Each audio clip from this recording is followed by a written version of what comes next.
Alors nous allons corriger les exercices que vous avez fait mardi. D'abord, je vous avais demandé de regarder le numéro 21, page 116, dans lequel nous nous donnait 3 points A, B et D qui étaient alignés, et on nous demandait de calculer la mesure de l'angle ABC qui est symbolisé ici en violet. Alors, il fallait utiliser la propriété qu'on a vue dans la leçon. Comme les points A, B et D sont alignés, ça signifie que l'angle ABD, ici, est un angle plat, il mesure 180 degrés. Donc là, nous avons un angle de 180 degrés. Cette partie-là de l'angle mesure 47 degrés. Donc pour trouver la mesure de l'angle ABC ici, il suffisait donc de faire 180 degrés, la totalité, moins les 47 degrés, et on trouvait que l'angle ABC mesurait 133 degrés. Ensuite, je vous avais demandé de tracer un angle mesurant 50 degrés, un autre mesurant 110 degrés et un dernier mesurant 68 degrés.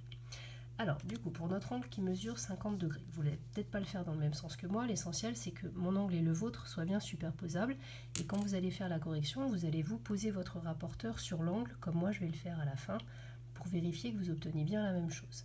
Donc, pour tracer un angle, on commence par tracer un côté de l'angle, on avait dit peu importe lequel, on repère bien le point que l'on choisira comme sommet de l'angle.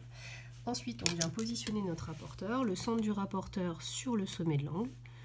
On cale un 0 avec le côté qu'on a tracé, donc pour moi ici ce sera le 0 de la graduation intérieure, et on mesure nos 50 degrés précisément en faisant un trait dans le même sens que la graduation, et ensuite à partir du sommet, hop, on vient tracer l'autre demi-droite pour terminer le tracé de notre angle. Donc là, vous, pour vérifier, vous positionnez votre rapporteur,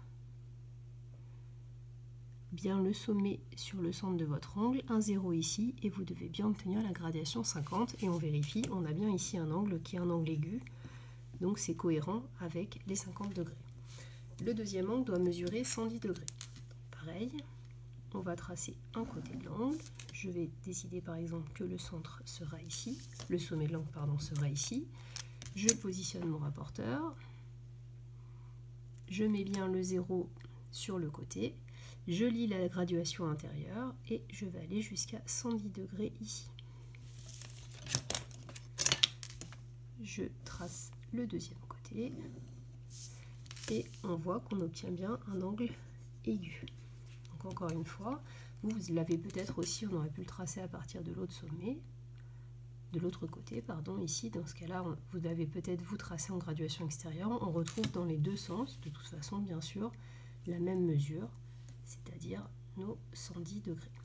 Et enfin, le troisième angle mesurait 68 degrés.